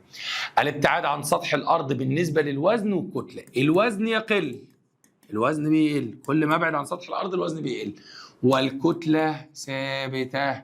كتله ثابته بالله عليك اوعى تغلط فيها. ماشي، صلي على النبي صلى الله عليه وسلم. اصيب الانسان ببكتيريا السالمونيلا التيفيه، مرض التيفود. مرض ايه؟ التيفود. عايز اعراضه؟ حاضر. تيفويد اعراضه ايه؟ الحمى الشديده والام وانتفاخ في المعده، وايه تاني؟ اللهم صل على محمد صلى الله عليه وسلم، وصداع مستمر والام في العضلات. الام في الايه؟ في العضلات. صلوا على محمد صلى الله عليه وسلم. تم اصابه الانسان بطفيل الانتاميبا هستولوتيكا، هيجي له مرض اسمه ايه؟ زحار اميبي. عايز اعراضه؟ حاضر. اسهال شديد، ممكن يكون مصحوب بدم، وايه تاني؟ فقدان شهيه ونقص وزن، وايه رابع؟ والام في المعده. تمام؟ صلوا على محمد صلى الله عليه وسلم. لم يحصل النبات على عنصر النيتروجين، مش هينمو. لن ينمو او لن يكون البروتين اللازم للنمو. تمام؟ صلوا على محمد صلى الله عليه وسلم. تم قطع الصوت من خلية اليورينا، لن يتحرك، هو اصلا بيتحرك بيها، هتقطع الصوت الله يرحمه. غاب نسيج الخشب من ساق النبات، لن يصعد الماء والاملاح الى الاوراق. معناها كده ايه؟ مفيش بناء ضوئي، النبات هيموت طبعا. وضع نبات جازانيا بيه ازار في مكان مظلم يغلق، تنغلق الاوراق. خلاص احنا بنقول تتفتح الاوراق وتغلق الايه؟ الاوراق. تم تغطيه القصيبات الهوائيه في احدى الحشرات لعده دقائق، تموت لانها لا تستطيع التنفس، مش هتعرف تتنفس. تمام؟ صلوا على محمد صلى الله عليه وسلم. اللي بعده. لم تترك جذور نبات البرسيم في التربه بعد حصاد المحلول، ستقل خصوبه التربه. ستقل خصوبه الايه؟ التربه، لان هي اصلا بتفضل عشان بكتيريا التحلل تحللها وتزود خصوبه التربه. لم يوضع الزبادي في الثلاجه بعد التخمر، سيحمض. ستنشط البكتيريا، لن يتوقف نشاط البكتيريا، فيحصل لها ايه؟ وتحمض. تحمض يعني هيزيد حمض اللاكتيك فتحمض. ماشي. غاب الكلوروفيل من الاوراق الخضراء للنبات، لن تقوم بعمليه البناء الضوئي. لن تقوم بعمليه البناء الايه؟ الضوئي.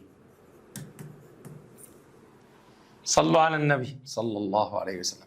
لم تحتوي اوراق النبات على الثغور. يا ربي، لان ده لو في تنفس ولا في بناء ضوئي ولا في نتح ولا في اخراج، يبقى لن يحدث تنفس او بناء ضوئي او اخراج. خلاص، مشكله كبيره، مشكله كبيره يعني. احتواء الغلاف الجوي لكوكب نبتون على غاز الميثان، لونه اصبح ازرق. خلاص، النبتون لونه ازرق عشان عنده ميثان. دخول القمر بالكامل في منطقه ظل الارض، ده اسمه خسوف كلي. بالكامل كلي. اللي بعده وقوع القمر بالكامل في شبه ظل الارض. بالنسبه لشكل القمر، شكل القمر هيكون ايه؟ قرص احمر، اللي هي حاله اللا خسوف. حاله الايه؟ اللا خسوف. وقوع الارض بين القمر والشمس على استقامه واحده تقريبا في منتصف الشهر العربي، خسوف القمر. نفس الكلام، خسوف الايه؟ القمر. صلوا على النبي صلى الله عليه وسلم. دوران الارض حول محورها دوره كامله كل 24 ساعه. تعاقب الليل والنهار. وايه تاني؟ الحركه الظاهريه للايه؟ للشمس. طيب يلا بينا. دوران الارض حول الشمس دوره كامله كل 365 يوم، دي السنه يعني. يلا بينا. تعاقب فصول السنه الايه؟ الاربعه. كل سنه تتعاقب ايه؟ الفصول عليها. صلوا على محمد صلى الله عليه وسلم. اختلاف ميل محور الارض بالنسبه للشمس خلال فصول السنه بيؤدي الى اختلاف ساعات الايه؟ الليل والنهار. عشان الميل مختلف فعدد ساعات الليل والنهار بيختلف. ميل الطرف الشمالي لمحور الارض نحو الشمس بزاويه مقدارها 23 درجه ونص، ده فصل الصيف. ده فصل الايه؟ الصيف. معناه ايه؟ ارتفاع درجه الحراره. معناه ايه؟ طول النهار وقصر الليل. طول النهار وقصر الليل. طيب، زمن دورة القمر حول الأرض هو نفس زمن دورته حول محوره. ده بيسبب إيه بقى؟ إننا نرى جانب واحد فقط للقمر. بشوف حتة واحدة بس من القمر، جانب واحد بس. يلا بينا. احتواء كوكب الأرض على غازي الأكسجين والنيتروجين أصبح صالحا للحياة. عشان كده بقى كوكب الحياة هو الوحيد اللي عنده ايه؟ اكسجين ونيتروجين. اذكر اهميه سبيكه الالومنيوم. هنقول بتستخدم في ايه؟ بتصنع ايه بس؟ سبيكه الالومنيوم والتيتانيوم صناعه الطائرات.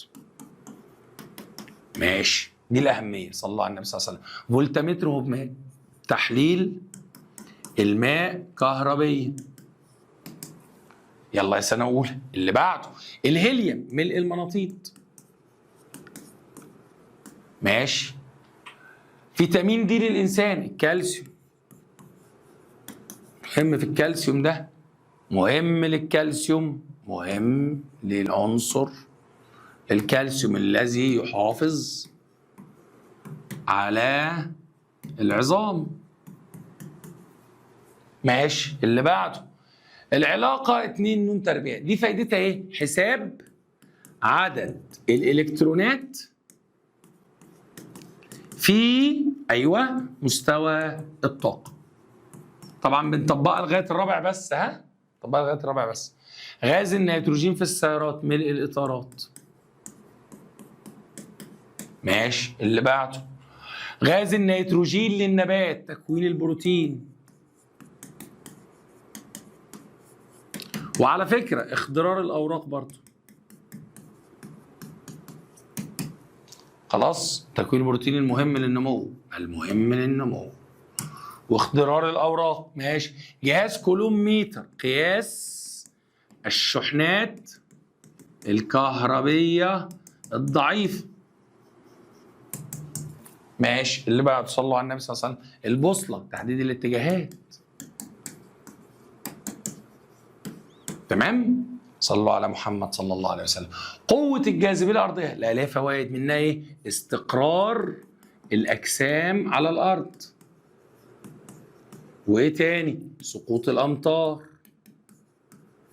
ماشي؟ يلا بينا. صلي على محمد صلى الله عليه وسلم. الإلكتروسكوب، تحديد حالة الجسم الكهربية. حالة الجسم الكهربية دي اللي اتفقت قلت لكم هي إيه؟ مشحون ولا لأ؟ وتحديد نوع الشحنة لجسم مشحون. طب لو هو مشحون هيبقى موجب ولا سالب؟ تمام. صلوا على النبي صلى الله عليه وسلم.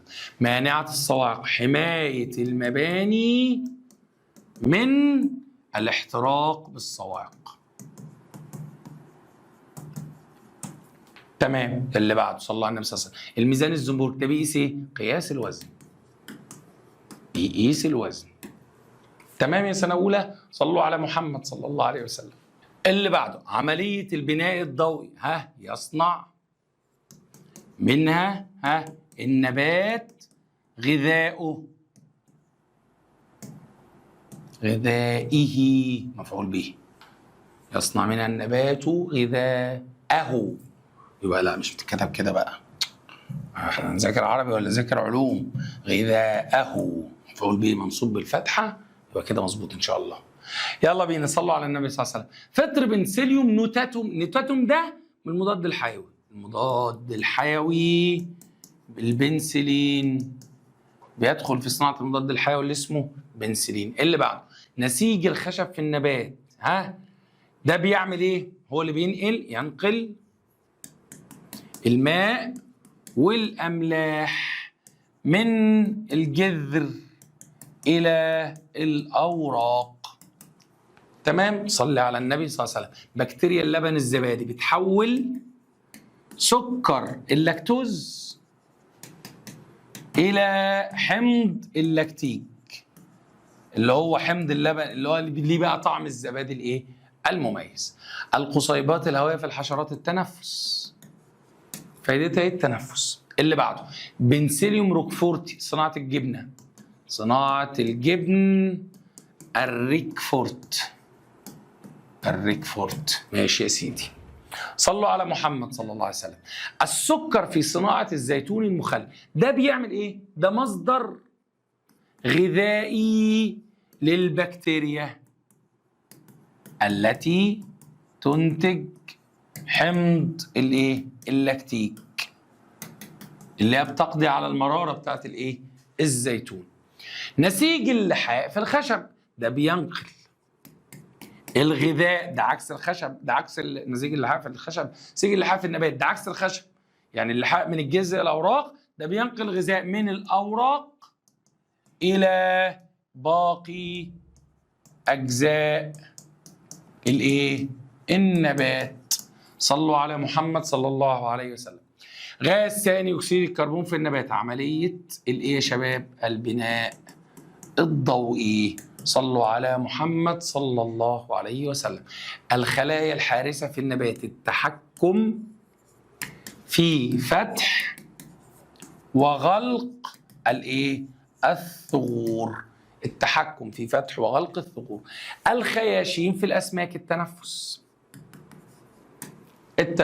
اللي بعده الثغور في النبات، عندنا التنفس وعندنا البناء الضوئي وعندنا الإخراج اللي هي عملية النتح. كل ده بيعمله النبات. الجهاز العضلي الهيكلي في الإنسان، الحركة، هو المسؤول عن الحركة. صلى على النبي صلى الله عليه وسلم. الأوراق الخضراء في النبات، عملية البناء الضوئي.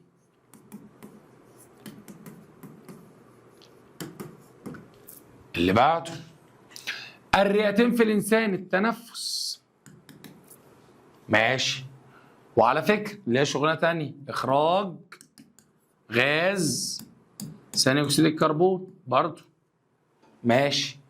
الميكروسكوب الضوئي، رؤية الكائنات الدقيقة. ماشي. اللي بعده مادة الكلوروفيل في النبات، تمتص ضوء الشمس اللازم لعملية البناء الضوئي. تمام؟ صلي على النبي صلى الله عليه وسلم. دوران الأرض حول الشمس أهميته إيه؟ تعاقب فصول السنة الأربعة. ماشي. التلسكوب رؤية الكواكب، بنشوف الكواكب ازاي؟ بالتلسكوبات. اللي بعده المزولة، استخدمها قدماء المصريين في معرفة الايه؟ الوقت، كانوا بيعرفوا الوقت منها. يلا بينا. جاذبية الأرض للقمر ده يسبب ايه؟ المد والجزر، ظاهرة المد والجزر. ماشي. قارن بين كل من جزيء الهيدروجين وجزيء النيتروجين من حيث نوع الرابطة التساهمية بينهم. الهيدروجين أحادية والنيتروجين ثلاثية، واتفقنا نحفظهم. تمام. اللي بعده الأقلاء والهالوجينات من حيث الفئة التي تنتمي لها. الأقلاء في الفئة اس والهالوجينات في الفئة بي. ماشي. اللي بعده معجون الأسنان والليمون من حيث التأثير على عورات عباد الشمس. معجون الأسنان يزرق الورقة الحمراء، والليمون يحمر الورقة الزرقاء. تمام. اللي بعده جزيء كلوريد الصوديوم وجزيء الأكسجين من حيث نوع الترابط. كلوريد الصوديوم الترابط أيوني. ترابط إيه؟ أيوني. والأكسجين تساهمي، وعلى فكرة الأكسجين تساهمي ثنائي. ماشي. الفلين والحديد من حيث الكثافة ده منخفضة. منخفضة يعني بيحصل لها إيه؟ بتطفو. طب والحديد؟ مرتفعة. مرتفعة ده يحصل لها إيه؟ تغوص. اللي بعده صلوا على النبي صلى الله عليه وسلم. الماء والعسل من حيث اللزوجة. طبعا الماء لزوجته قليلة، إنما العسل لزوجته إيه؟ كبيرة. أشهر مادة عندها لزوجة العسل ده. المخلوط المتجانس والمخلوط غير المتجانس من حيث الفصل. المتجانس بفصله بالإيه؟ بالتبخير والتكثيف، زي مية بملح. إنما الغير متجانس بإيه؟ بالترشيح، زي مية برملة. اللي بعده جزيء الأكسجين وجزيء الأوزون. ده O2 وده O3، يعني ده ثنائي الذرة وده عديد الايه؟ الذرات. طيب ايه تاني؟ صلي على محمد صلى الله عليه وسلم. ساق من الابونيت وساق من الزجاجه عندك ده الكل منهما بقطعه من الصوف من حيث نوع الشحن. الابونيت هتبقى سالبه والزجاج هتبقى موجبه، واللي حافظ المتسلسله مش بيلاقي مشكله، واحنا طبعا دايما عارفين الزجاج موجب الابونيت ايه؟ سالب. اللي بعده يا سنوي المواد المغناطيسيه والمواد الغير مغناطيسيه من حيث مثال. حبيبي عايز امثله؟ طيب المغناطيسيه عباره عن ايه؟ حديد، كوبالت، نيكل، صلب. بس هم دول، حديد، كوبالت، نيكل، صلب. الغير مغناطيسيه قول اي حاجه بقى يا عم. هنقول ذهب وفضه ونحاس والومنيوم. انا قلت المعادن، اكيد معاك بقى الخشب والورق والهواء والحاجات دي كلها. قوى الجاذبيه وقوى الاحتكاك من حيث نوع القوه. دي قوه مجال ودي قوه تلامس. ماشي. اللي بعده صلى على النبي صلى الله عليه وسلم. فطر الخميره وفطر عيش وغراب من حيث عدد الخلايا. ده وحيد الخلايا وده عديد الخلايا. يا سلام. اللي بعده يا شباب صلوا على محمد صلى الله عليه وسلم. البرميات والحشرات من حيث عضو التنفس. البرميات عندها 2، الجلد والرئتين. انما الحشرات عندها حاجه اسمها ايه؟ قصيبات هوائيه. وصلوا على نبينا محمد صلى الله عليه وسلم. بكتيريا العقد الجذريه وفطر الخميره من حيث نوع النواه. البكتيريا اوليه النواه، الفطر حقيقيه النواه. الاثنين وحيد الخليه على فكره عشان لو سأل. ماشي.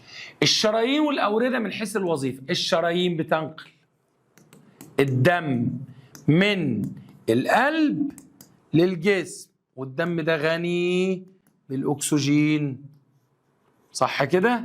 انما الاورده بتنقل الدم من الجسم الى القلب والدم ده بيكون غني بثاني أكسيد الكربون. وصلوا على نبينا محمد صلى الله عليه وسلم. في الخطة كلاس بنتابع معاك حضورك وغيابك من خلال حلك للواجب والامتحانات الشاملة، وبنساعدك تحدد وتطور مستواك خطوة بخطوة، وطبعا المتابعة مع ولي الأمر من خلال التقارير بعد كل الامتحانات، وكمان إني ببلغ بالتزام أو حضور الطالب بشكل أسبوعي. لو عايز تعرف تفاصيل أكتر عن الخطة كلاس تقدر إن أنت تتواصل معاهم من خلال الرقم اللي هيظهر قدامك على الشاشة. مرض الديزنتريا ومرض التيفويد من حيث الميكروب المسبب للمرض. الديزنتريا اللي هو الزحار بتجيبه ايه؟ انتاميبا هستولوتيكا، ده من البروتوزوا، بروتوزوا. انما التيفويد بيجيبوا السالمونيلا التيفيه، وده بكتيريا وده ايه؟ بكتيريا. صلى على النبي صلى الله عليه وسلم. الاميبا والبراميسيوم من حيث الحركه، الاميبا بتتحرك بحاجه اسمها اقدام كاذبه، انما البراميسيوم بيتحرك بحاجه اسمها ايه؟ اهداب. كلام جميل. صلي على النبي صلى الله عليه وسلم. فطر بنسليوم ريكفورتي وفطر خميره من حيث اهميته كغذاء، ده بيدخل في صناعه الجبن الريكفورت، انما ده بيدخل في صناعه المخبوزات. تمام؟ المخبوزات. صلي على النبي صلى الله عليه وسلم. اوليات النواه وحقيقيات النواه من حيث موقع الماده الوراثيه وعدد الخلايا. اوليات النواه، حقيقيات النواه، ده عايز كذا حاجه اصلا، لازم نعمل له جدول بقى وننلعه. موقع الماده الوراثيه،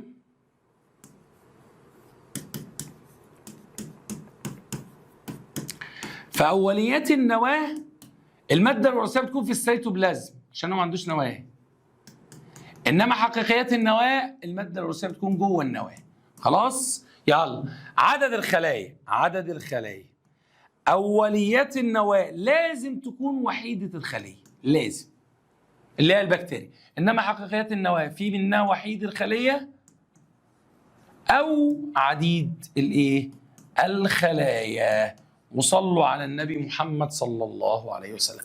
الخلية النباتية والخلايا الحيوانية من حيث وجود الجدار الخلوي. النباتية يوجد جدار خلوي، الحيوانية لا يوجد. واتفقنا إن الحيوانية الحاجة الوحيدة اللي مش عندها جدار خلوي بلاستيدة خضراء، والنباتية الحاجة الوحيدة اللي مش عندها الإيه؟ الجسم المركزي. طور البدر وطور المحاق من حيث هيئة أو شكل القمر. البدر مضيء بالكامل. طب والمحاق مظلم بالكامل، مظلم تماما. طبعا ده في المنتصف وده في الايه؟ في النهايه. صلى على النبي صلى الله عليه وسلم. كوكب عطارد وكوكب نبتون من حيث البعد عن الشمس، ده اقرب كوكب. طب ونبتون ابعد كوكب. تمام؟ صلى على محمد صلى الله عليه وسلم. الخسوف الكلي والخسوف الجزئي من حيث موقع القمر. الخسوف الكلي القمر بالكامل في الظل، في ظل الارض يعني. طب الخسوف الجزئي جزء من القمر في ظل الارض. صلوا على محمد صلى الله عليه وسلم. اللي بعده كوكب الارض وكوكب الزهره من حيث الغلاف الغازي. كوكب الارض الغلاف الغازي بتاعها بيعتمد فيه ايه؟ نيتروجين واكسجين بشكل اساسي، انما كوكب الزهره عنده غاز ثاني اكسيد الايه؟ كربون. كوكب غريب كده. اللي بعده فصل الصيف وفصل الشتاء من حيث عدد ساعات النهار وعدد ساعات الليل، الارتفاع الظاهري للشمس. طب يلا بينا، ماشي مش هزعلك. ادي الصيف وادي الشتاء. يلا. عدد ساعات النهار وعدد ساعات الليل. هنا النهار اكبر من الليل. في الصيف النهار اكبر من ايه؟ من الليل. طب في الشتاء ليل اطول من النهار. طيب الارتفاع الظاهري للشمس، في الصيف الشمس بتكون ايه؟ مرتفعه اعلى حاجه، انما في الشتاء الشمس بتكون ايه؟ منخفضه. منخفضه. قال النبي صلى الله عليه وسلم. مرض تسببه انتاميبا هستولوتيكا، الزحار الاميبي. الزحار الاميبي. طيب فطر يستخدم كفيتامين بي مركب، الخمير. ماشي. مرض تسببه بكتيريا السالمونيلا، التيفويد. تمام. اللي بعده صلوا على النبي صلى الله عليه وسلم. ميكروب ضار من اوليات النواه، اوليات يعني بكتيريا، السالمونيلا. السالمونيلا التيفيه. ماشي. فطر يستخدم في صناعه المضادات الحيويه، بنسيليوم نوتاتوم. بنسيليوم نوتاتوم. ماشي. صلوا على النبي صلى الله عليه وسلم. كائن من حقيقيات النواه عديده الخلايا. اي حاجه اي حاجه. الجزر. هختار نبات. يلا بينا. كوكب من كواكب المجموعه الداخليه، عطارد، الزهره، الارض، المريخ. الارض. ماشي. اللي بعده كوكب من الكواكب الخارجيه، المشتري، زحل، اورانوس، نبتون. عايز مثال واحد اي حاجه. اللي بعده ابعد كوكب صخري عن الشمس، المريخ، عشان اللي بعد كده غازي. ماشي. ميل الطرف الشمالي متى يحدث؟ ميل الطرف الشمالي لمحور الارض نحو الشمس، ده في الصيف. يروح للشمس، ده في الصيف. ماشي. ميل الطرف الشمالي لمحور الارض بعيدا عن الشمس، ده في الشتاء. وبيعتدل في الربيع وفي الخريف. الانقلاب الصيفي اتفقنا انه كام؟ 21/6. ماشي. يلا بينا. الانقلاب الشتوي 22/12. ماشي. اللي بعده طور البدر، منتصف الشهر العربي. ماشي. صلوا على النبي صلى الله عليه وسلم. طور التربيع الاخير، ده من يوم كام؟ اخر حاجه من يوم 21 في الشهر الايه؟ العربي. التربيع الثاني، بعدين هنخش على الهلال تاني، بعدين ايه؟ خلصنا. ماشي. صلي على النبي صلى الله عليه وسلم. اكتب التوزيع الالكتروني لذرات العناصر الاتيه ثم حدد موقع العنصر في الجدول الدوري. ده رقم 1، يعني رقم 2، رقم 3، رقم 4. ماشي. انما هو الرقم هنا 20. عدد الذري 20. بنوزع ازاي؟ كي 2 ال. بص انا بوزع 20. اول واحد بياخد 2، ثاني واحد ياخد 8. ام ياخد كام؟ 8. ان ياخد 2. طيب ده في الدوره الكام والمجموعه الكام؟ الدورة بعرفها بعدد مستويات الطاقة، 1 2 3 4، يبقى الدورة الرابعة. المجموعة آخر مستوى فيه كام؟ 2، يبقى المجموعة 2A. طبعا دي الأقلاء الأرضية. طب تعالى هنا. يلا بينا نصلي على النبي صلى الله عليه وسلم. يلا وزع كده. الأرجون 18 موجب أهو. الكي 2، ال 8 كده 10، الام 8 برضه، يبقى ده في الدورة الثالثة. طيب ده في المجموعة الكام يا شباب؟ آخر مستوى فيه 8، الصفرية. ما عنديش حاجة اسمها 8A، ده المجموعة الصفرية. طيب اللي بعده الصوديوم ان 11. يلا بينا.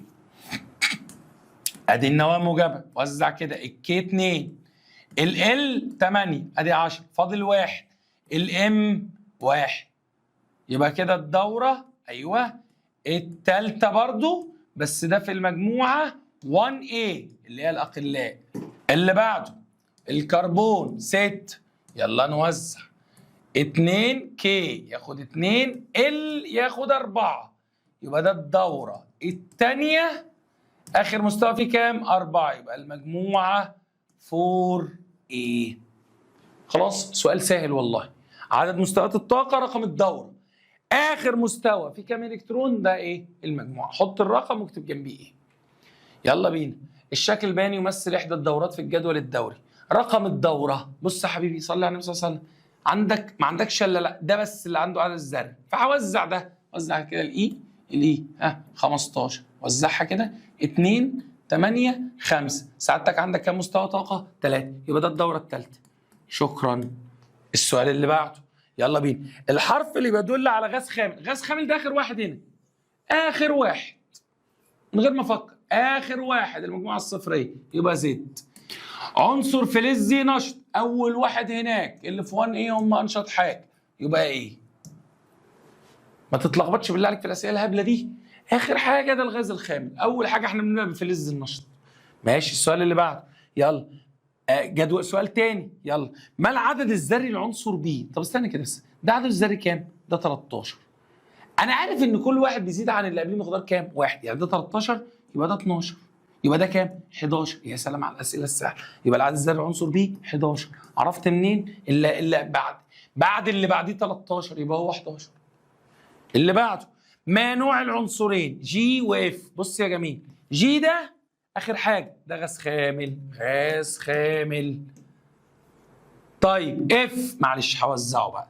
اف عدد الذري 16، هوزع كده 2 8 6 6 يعني اخر مستوى فيه 6، فده لا فلز. بس كده سهل. نوع العنصر بعرفه من اخر مستوى. اللي بعده، جسم وزنه 600 نيوتن عند سفح جبل ايفرست. احسب كتلته عند قمه الجبل. الكتله مش بتتغير، فانا كده كده هحسب الكتله. علما بان شده مجال الجاذبيه الارضيه 10 نيوتن لكل كيلو جرام. طبعا انا حافظ ان ايه؟ في مثلث كده كان بيقول لي ايه؟ فوق وزن كتله شده مجال جاذبيه. فلو انت عايز الكتله هتقسم الوزن على شده مجال الجاذبيه. الوزن عندك كام يا ابني؟ 600 نيوتن. شده مجال الجاذبيه كام يا ابني؟ 10. 600 على 10 هتطلع 60. الكتله بالكيلو جرام. طب ده عند السفح، عند السفح وعند القمه وعند البطيخ وفي اي حته. يلا يا سنه اولى، ايه اللي بعده؟ احسب كتله جسم وزنه 40 نيوتن وشده مجال الجاذبيه 10 نيوتن لكل كيلو جرام. نفس الكلام، وزن كتله شده مجال جاذبيه. انا عايز الكتله، يبقى هقسم الوزن على شده مجال الجاذبيه. الوزن كام؟ 40 اهو 40. شده مجال الجاذبيه كام؟ 10. 40 على 10 تطلع 4. الكتله بالكيلو جرام. بس كده تمام. يلا بينا صلوا على النبي صلى الله عليه وسلم. جسم كتلته 60 كيلو جرام. احسب وزن الجسم على سطح الارض. انا عايز الوزن. يلا نفس المثلث. وزن كتله شده مجال الجاذبيه. عايز الوزن يا ابني؟ اضرب الكتله في شده مجال الجاذبيه. طيب الكتله كام؟ 60. شده مجال الجاذبيه كام؟ 10. هيطلع كام؟ 600 نيوتن. ده وزن الارض. ده وزن الارض. خليك فاكر. يلا بينا اللي بعده. كتلته على القمر. الكتله ما بتتغيرش. كتلته 60. كتلته على القمر 60 كيلو جرام. كتلته في الفضاء 60 كيلو جرام. ما بتتغيرش. اللي بعده، وزنه على سطح القمر. عايز وزنه على سطح القمر. عندك وزن الارض. قال لي وزن الارض انا لسه جايبه من شويه ب 600 نيوتن. قلت له تمام. اقسم بقى وزن الارض ده على 6. عايز وزن القمر؟ اقسم وزن الارض على 6. يعني اقسم ال 600 على ال 6 هيطلع 100 نيوتن. ده كده الوزن على القمر. تمام يا سنه اولى. صلي على النبي صلى الله عليه وسلم. وزن الجسم في الفضاء 0. وزن الجسم في الفضاء 0. مفيش شده مجال الجاذبيه. طب لو كتله الجسم في الفضاء، الكتله زي ما هي 60. خلاص؟ يلا الحمد لله كده بفضل الله وحده خلصنا اهم التمارين بتاعه سنه اولى اعدادي.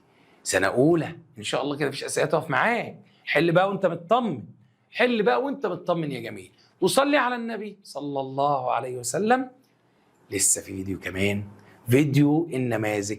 5 نماذج هنحل لك فيهم كل حاجه بعون الله. يلا حبايب قلبي، القاكم على خير في الفيديو الجاي. السلام عليكم ورحمه الله وبركاته.